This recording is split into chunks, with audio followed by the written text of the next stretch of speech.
las cosas es un tema ya más reciente de hace 4, 5, 6 años, donde algunos estudiosos ya empezaron a analizar, dejando de lado la parte económica de las cosas relacionadas a las energías alternativas, ya sea generadoras o captadoras de energía, que son las alineadas. Entonces, de manera sencilla, la obsolescencia programada es que cada vez se van produciendo o se van desarrollando productos destinados a fallar, en vez de buscar la durabilidad de los objetos. Desde muchos años se inició con los focos, programas con los aparatos electrónicos, están diseñados para que tengan una vida finita, sin que tengan que degradarse, sin que hay una explicación lógica de por qué fallan los objetos. Entonces están programados a fallar. Y eso obviamente aumenta el consumismo en todos los aspectos. Y enfocándonos en el tema, pues en el consumo energético. El caso de la eficiencia energética, la definición es muy simple, es cómo conseguir más misma o con la menor cantidad de energía, cómo desplazarme más kilómetros con un tanque de gasolina más pequeño, o cómo alcanzar más distancias, o cómo producir más objetos, etc. Simplemente es tratar de reducir el consumo energético para alcanzar más lo que es los objetivos. Y ese es también en parte de este trinomio que se ha manifestado. Y el último es el costo energético, que es lo que ha estado cambiando la visión de toda esta parte de la descarbonización y de la transformación energética, que es cuánta energía me cuesta producir energía. Ese balance energético de las cosas, donde los primeros estudios que se han hecho comparativos de cuánta energía consumo, por ejemplo, para producir un panel o una torre eólica, cuánta energía me da esa, y si se paga la energía que yo ocupé para producir esa torre eólica, en cuánto tiempo me regresa la energía que yo ocupé para producirla y cuánto me empieza a aportar energía adicional de ese consumo. Ese concepto no es trivial. Sí, hay que entenderlo, es complicado de calcular. ¿Por qué? Porque son muchas piececitas que se tienen que ir sumando. Por ejemplo, en una planta hidroeléctrica, pues el cemento, el acero, la fundición, toda esa energía que se consume para construir una hidroeléctrica, y cuánto tiempo tarda en desgastarse y cuánta energía se está produciendo. Entonces, esos tres conceptos son los que se han estado manejando y que aportan a esta parte de la descarbonización. Gracias, colega. Vamos a seguir checando el tiempo para que vayamos avanzando. Sí, en la siguiente pregunta, y antes de pasar a ella, que es el tema financiero, quiero hacer una breve reflexión de lo que comentaron tanto Isabel, Erika y Eva. Isabel nos dice en esta primera instancia lo importante, obviamente, que es estar en esta relación con las comunidades donde se desarrollan los proyectos. Y que eso inclusive se traduce en riesgos en operación, riesgos financieros, y por eso los bancos están dando una importancia trascendental. Si tú no te dejan pasar a tu campo o tienes un cierre, no tienes producción. No tienes producción, no tienes ingresos. Tienes ingresos, no puedes pagar.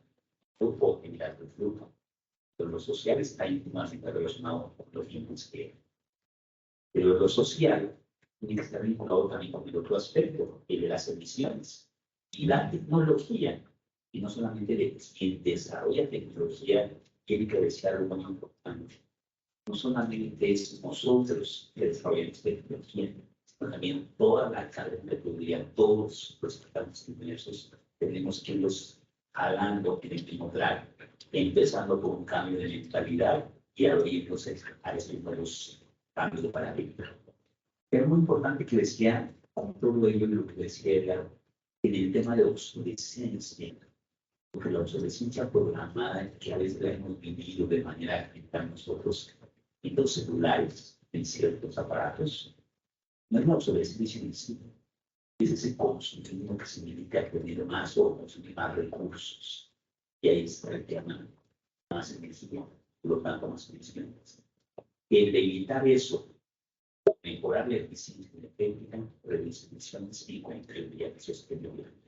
Lo anterior es para que David nos ayude a enlazar eso y con mayor detalle, cómo impacta el sector privado, cómo impactan las empresas en la sostenibilidad y ese cómo tiene impacto en eso. Gracias, Ulises. Buenas tardes, muchas gracias por la invitación. Quisiera comentar acerca de que a pesar de que esta crisis climática ha movilizado una gran cantidad de productos, de iniciativas, de bonos enfocados a la descarbonización de la sostenibilidad, creo que tenemos que verlo más aterrizado en las empresas en temas de su rentabilidad, en temas de disminución del riesgo. Ahí es donde realmente las empresas tienen que estar enfocadas y aprovechar estas megatendencias para que los vehículos y los instrumentos financieros puedan empezar a financiar este tipo de iniciativas y este tipo de estrategias. Hoy hablamos mucho de los factores ESG. Al final es una filosofía. Al final considera que debe estar armonizado factores de tipo humano, del respeto a los derechos humanos, del respeto también al ambiente, a estas condiciones locales, pero también al cambio que debe surgir desde la organización, desde la misión y su ADN para comprometer a los inversionistas, al cuerpo directivo, a los trabajadores y a todos los grupos de interés en la misma línea. ¿Por qué? Porque hoy estamos considerando que el realizar acciones sostenibles, considerando el tema social, el tema de la solución de este tejido fino y de comunicación con la sociedad, me va a permitir operar en un ambiente de paz, en un ambiente tranquilo y que voy a optimizar tiempos, voy a optimizar prácticas y principalmente voy a salvaguardar la seguridad de mis trabajadores y de todo mi compañía. Por el lado ambiental, pues también tenemos que estar considerando la emisión de contaminantes, la protección a los mantos acuíferos, el manejo de los desechos, toda esta gama de elementos ambientales y de diversidad. Debo estar muy consciente de que al final el enfocar acciones para reuso o mitigación de gases de efecto invernadero va a tener una eficiencia operativa y una eficiencia energética y que se va a producir en rentabilidad. Y en el tema de la gobernanza, las prácticas, el entrenamiento, toda esta comunión que voy a tener con mis grupos de interés, me van a permitir tener una mejor relación, ¿sí?, con mis inversionistas para entonces comunicarles el entorno en el cual yo estoy operando y entonces atraer más inversiones. Se ha visualizado en los últimos estudios, principalmente Oxford ha trabajado mucho en esto, que entre un 80 y un 90% de las acciones sostenibles tienen un impacto positivo en la eficiencia de la empresa, en la rentabilidad, en la adquisición del costo de capital, o sea, la adquisición de deuda o de atracción de inversionistas a financiar ese tipo de proyectos. Pero principalmente esta correlación impacta en el valor de la empresa. Hoy las organizaciones que ya están enfocadas en reducir ese tipo de prácticas hacia las emisiones, la mejor comunicación con la comunidad de su entorno, pero principalmente incluyendo tecnología para realizar una eficiencia energética y una eficiencia en todos sus procesos, están viendo que el valor intangible de estas prácticas está subiendo el valor de su empresa. Y estos valores intangibles pueden ser 2 o 3 veces el valor que tiene la empresa en virus. Entonces, este movimiento permite entonces que los incentivos de la empresa y ese compromiso, pues entonces estén muy relacionados a este cambio de prácticas operativas y de su comportamiento en su operación. Entonces, sí hay una correlación positiva, es un tema de rentabilidad y principalmente de disminución de los riesgos. Sí, gracias. Voy a estar para avanzar porque tenemos poco tiempo. Yo quería continuar con una pregunta para Isabel, porque es muy interesante su participación que hizo, que está aquí mismo en nuestro contenido, pero que no era la siguiente, pero me interesa mucho la respuesta. Basado en su respuesta y el ejemplo que nos dio, ¿cómo se deben conciliar las diferencias que se observan entre la industria de los hidrocarburos y la sociedad activa y a veces combativa? O sea, Bueno, eso, ejemplo de experiencia. sí, eso es una pregunta muy interesante, muy importante, porque evidentemente a nivel general, no solamente en México, en cualquier país, la industria de los hidrocarburos tiene muy mala reputación. Entonces, hasta a veces no quiero decir que trabajo sobre temas de petróleo porque ya se me crucifica. Y la verdad, lo que pasa es que yo creo que en realidad hay una falta de comunicación, de buena comunicación de la industria. Bueno, yo diría que por un lado, la industria de los hidrocarburos se lo merece en parte porque sus procesos, sus operaciones, su relación con la comunidad, con el ambiente, no ha sido siempre ejemplar, ¿no? Apenas está empezando a valorar eso.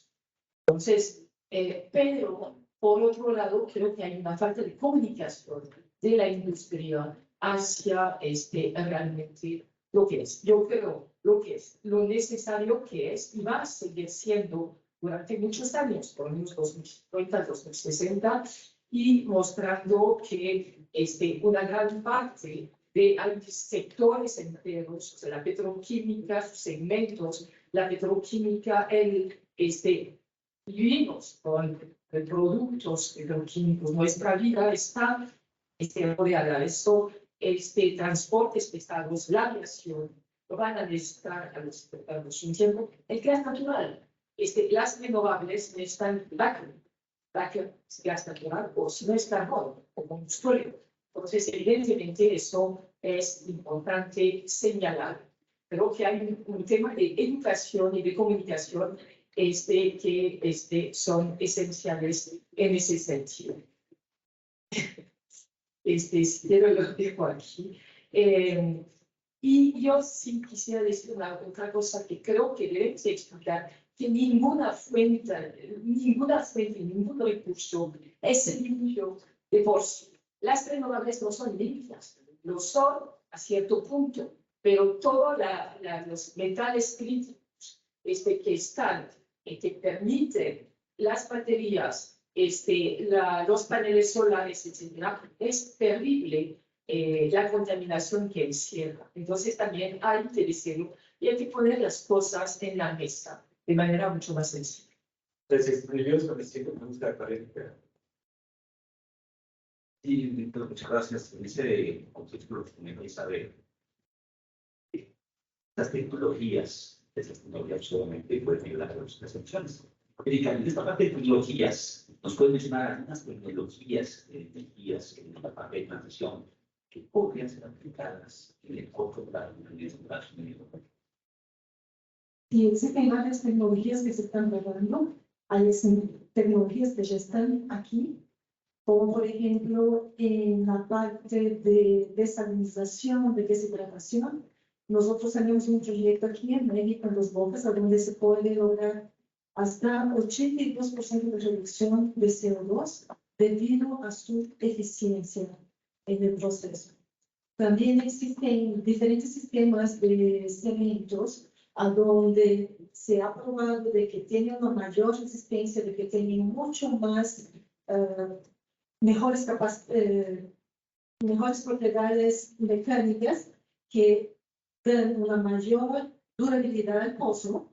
Entonces eso sirve tanto para pozos que se están reformando ahora como para pozos de retorno, porque nosotros tenemos un montón de pozos que andan jugando y esa es una gran fuente de metano. Entonces nosotros podemos taponar esos pozos y evitar esas fugas de metano. Existen también cámaras y sensores que pueden detectar fugas desde las menores concentraciones muy chiquitas hacia la alarma y nosotros ya podemos atacar, ¿no? Aunque esas cámaras estén a 200 metros, que esos sensores estén a 200 metros de distancia y en condiciones climáticas difíciles. Entonces, es muy importante todo ese tipo. Tenemos un portafolio de 34 energías de transición, más 100 que se están agregando, y es solo cuestión de empezar a investigar qué necesitamos y qué podemos aplicar.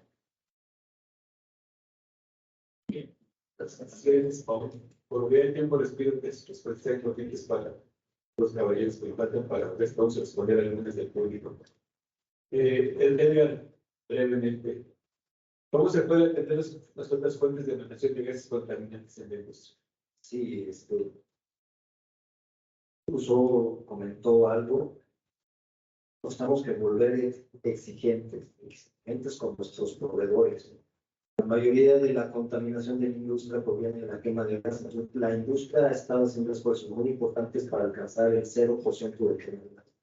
Y las otras fuentes, como son fallas en los sellos, como son las libranzas que se hacen, y todos los procesos que llevan una combustión, pues se tiene que trabajar en exigirle a los proveedores que nos entreguen mejores sistemas que no fallen reiteradamente, que tengan componentes ecológicos para ir alcanzando esa reducción cero.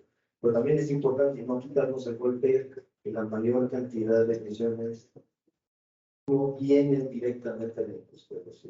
Hay otras fuentes de energía, de consumo de energía que se tienen que también esforzar. Sí tenemos que quitarnos esa visión que se tiene de la industria de los hidrocarburos con comunicación y fomentando la innovación de los desarrollos tecnológicos y toda la parte de investigación. Gracias.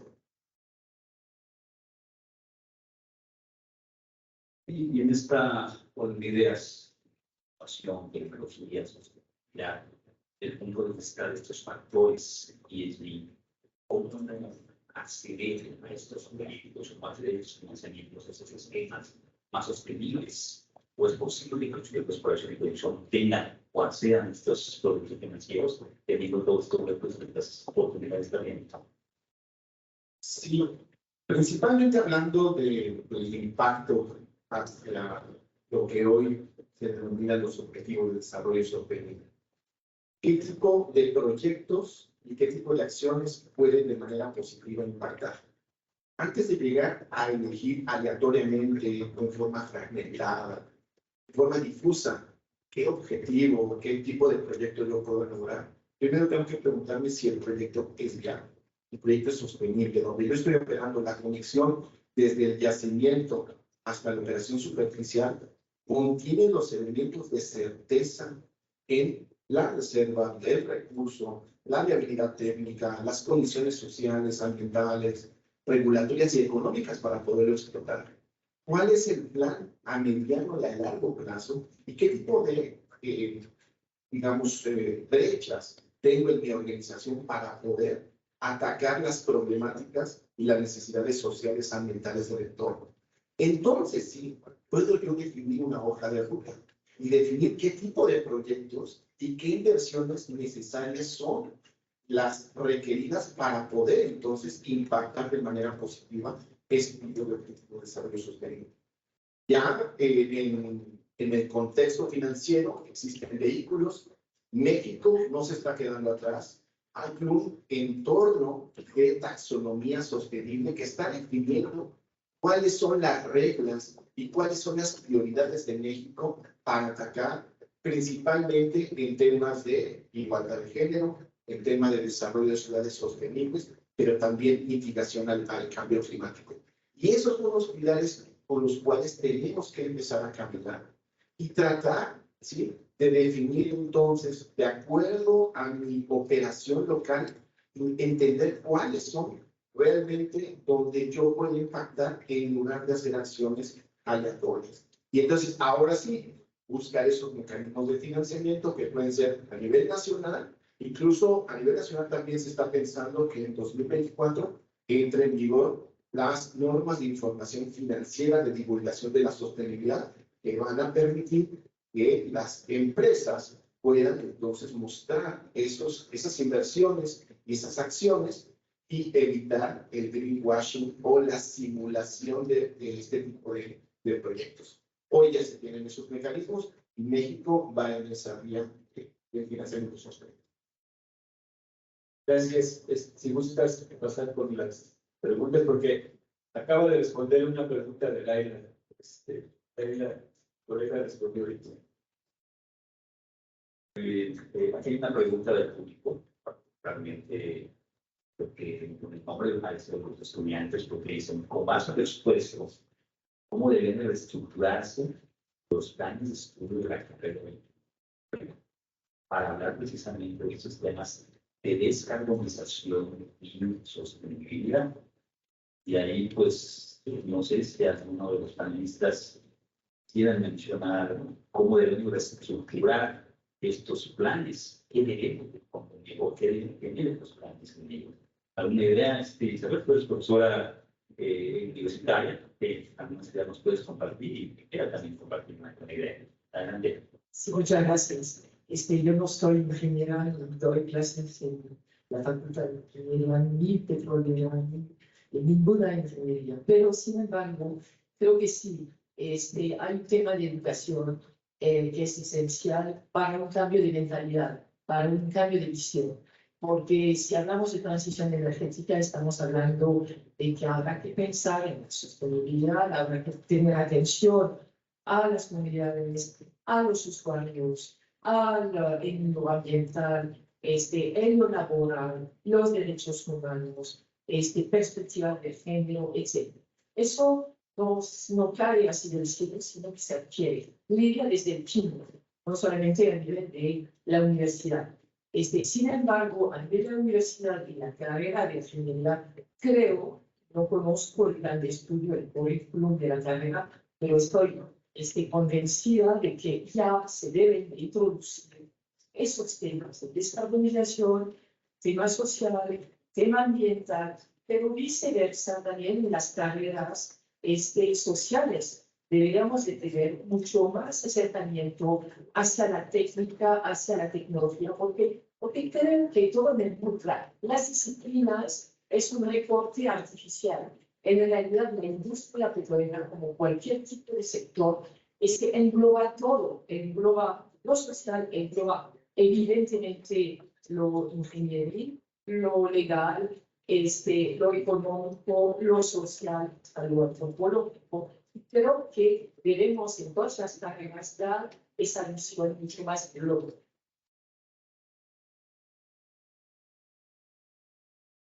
Me gustaría complementar un poquito lo que comentas. Hoy estamos en una industria donde participan una gran cantidad de profesionales muy vinculados, de economistas, ambientalistas, industriales, petroleros, geociencias, financieros, que al final todos tienen que hablar un lenguaje común.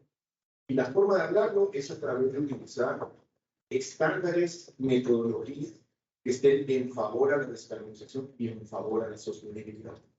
En eso, Naciones Unidas ha puesto a disposición herramientas, metodologías, estándares que permiten entonces tener una comunicación coherente y multidisciplinaria para que entonces todos estemos hablando el mismo lenguaje. Creo que hasta ahí tendríamos que apuntar una educación y una incorporación de conocimiento multidisciplinario hablando en el mismo lenguaje. Déjame complementar algo. No en mi cachucha de moderador, en mi cachucha de profesor de facultad de ingeniería de la carrera de ingeniería petrolera. Llevo 15 años dando la carrera en la facultad. Años estaba frente a los que acaban, pero no se va a acabar, hay sus recursos, hay muchas reservas, eso. Ahora su preocupación de los estudiantes es si se va a dejar de consumir, como ha mencionado los anuncios. No se debe dejar de consumir, se sigue consumiendo y se va consumiendo por algo. Oye, no lo tienes que producir igual. Bueno, ¿y qué podemos hacer? Comentamos con los estudiantes, ¿no? Bueno, ¿qué materias son las tradicionales de la actividad petrolera? Yacimientos de producción. Entonces, ¿qué podemos hacer en eso? Pues para que sea más sostenible. Hablamos de digitalización, hay una gran oportunidad de ahí. Perforación, medios de participación, producción, sistemas artificiales con sistemas que tengan energía renovable, eficiencia energética, hay muchas áreas. Es decir, tenemos que fortalecer en nuestros planes de estudio, de manera concreta la pregunta, elementos de tecnologías e innovación, pero también una conciencia integral de la sostenibilidad de manera integral, como se ha planteado. Felipe, por favor. Adelante, Erika. Último comentario. También existe la opción de carbon capture and storage. Y todo eso va a necesitar que muchas personas entiendan del recién para poder inyectar gas, para poder tener un efecto negativo al todo el problema que tenemos ahora con el carbono. Entonces, esa es una fuente de trabajo también muy grande y muy nueva, algo que es muy interesante. Hay muchos challenges que todavía tienen que vivir. Y eso no ustedes pueden aplicar con todos los conocimientos que ustedes tienen de yacimientos. Es lo mismo, ¿no? Ahora tenemos que ver cómo mantener ese carbono ahí, ¿no? ¿Cuáles son los mejores yacimientos? ¿Cómo simplificar los yacimientos? ¿Cómo vamos a moldear ese CO2? ¿Cómo vamos a mantener? ¿Cómo vamos a monitorearlo? Entonces, hay muchas oportunidades. Uno tiene que abrir la mente, por eso digo, hacer que se empiece a estudiar, empiecen a ver, abran su mente para que puedan ver esas nuevas opciones. ¿Les quieres agradecer y despedir con los comentarios de la mesa de reflexión, por favor? Gracias, Benito. Sí, muy interesante. Todos los comentarios creo que van encaminados a lo mismo. Es una pregunta difícil de responder a una carrera que está enfocada en explotar hidrocarburos. ¿Cómo decirles que no exploten hidrocarburos? Ya comentaron los temas tecnológicos, los temas innovadores, los temas de cuidado ambiental. Entonces, yo creo que sí hay que trabajar mucho con los planes de estudios para mantenerlos actualizados, para que puedan entender el concepto energético, ya no pasar de empresas explotadoras de hidrocarburos, empresas energéticas que provean que provean energía al menor grado de contaminación. Gracias a las tus autoridades que nos acompañaron y seguiremos trabajando. Gracias a todos.